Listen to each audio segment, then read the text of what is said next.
తాజాగా కేంద్రం ప్రవేశపెట్టిన బడ్జెట్‌లో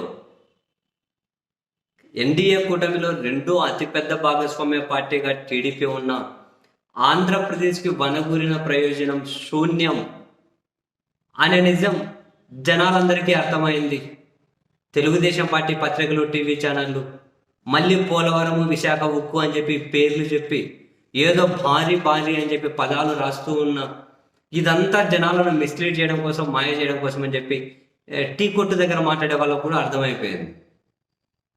అండ్ అదే సమయంలోనే టీడీపీ మీద ఆధారపడి కేంద్ర ప్రభుత్వం నడుస్తూ ఉన్నా కూడా రాష్ట్రం నుంచి 3 పార్టీలకు సంబంధించి 21 మంది ఎంపీలు ఉన్నా కూడా అధికారంలో ఉన్న వాళ్ళు ఎందుకు కనీసం ఒక్క ప్రత్యేక ప్రాజెక్ట్ అయినా, కనీసం ఒక్కదానికి కేటాయింపులైనా చేయించుకోలేకపోయారు?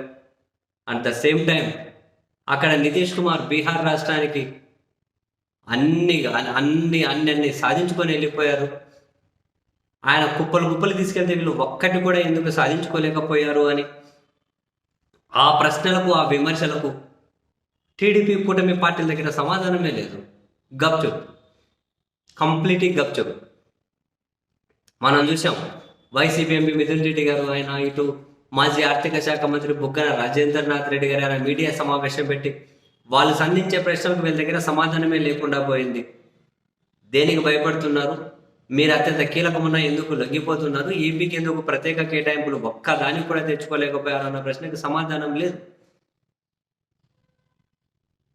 అండ్ అదే సమయంలోనే దేశంలో 75,000 కొత్తగా మెడికల్ సీట్లు తీసుకొని రాబోతున్నాము అని కేంద్ర ఆర్థిక మంత్రి తన బడ్జెట్ ప్రసంగంలో చెబితే ఇటువంటివన్నీ ముందు చూపుతోనే ఎక్స్పెక్ట్ చేసే కదా, అవసరాలు ఉంటాయనే కదా జగన్మోహన్ రెడ్డి గారి సర్కార్ 17 ప్రభుత్వ మెడికల్ కాలేజీలకు శ్రీకారం చుట్టింది.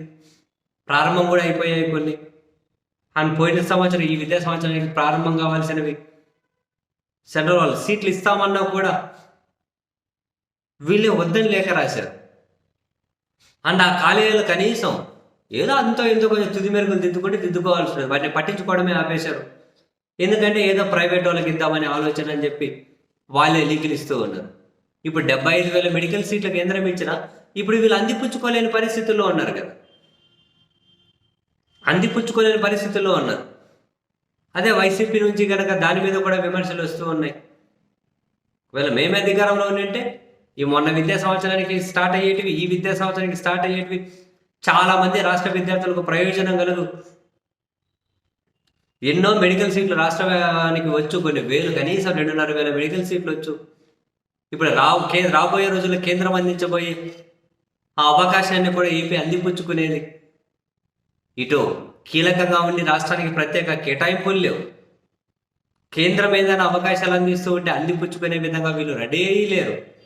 అన్ని విధాలుగా రాష్ట్రానికి చంద్రబాబు నాయుడు గారి నేతృత్వంలోని కూటమి పార్టీల వల్ల అన్యాయం జరుగుతుంది అన్నది వైసీపీ విమర్శలకు వీళ్ళ దగ్గర సమాధానమే లేకుండా పోయింది. కేంద్ర బడ్జెట్ అయితే ఖచ్చితంగా చంద్రబాబు నాయుడు గారి నేతృత్వంలోని కూటమి పార్టీలను, మరీ ముఖ్యంగా టీడీపీ, జనసేన వీళ్ళనైతే ఒక సందిగ్ధంలో, ఒక రకమైనటువంటి కార్నర్లోకి తీసుకెళ్ళిపోయింది వాళ్ళని. ఎంత గట్టిగా వాళ్ళు మాట్లాడినా అసలు కేటాయింపులు ఎక్కడ ఉన్నాయి? అంటే పోలవరం, విశాఖ ఉక్కు ఆ పేర్లే వినిపిస్తున్నాయి. అది ఎప్పుడో ప్రకటించింది. పోలవరానికి ఏంటి వీళ్ళు ఇచ్చేది? జాతీయ ప్రాజెక్ట్. అది పోలవరానికి జాతీయ ప్రాజెక్టు, అది వాళ్ళు ఇచ్చి తీరాలి. అది కాదు కదా. విశాఖ స్టీల్ అది సెంట్రల్కి సంబంధించే, అది ఎప్పుడో ప్రకటించారు. ఆ వంట అయిపోయింది. మీరు కొత్తగా రాష్ట్రానికి ఏం కేటాయింపులు తెచ్చారంటే సమాధానమే లేదు.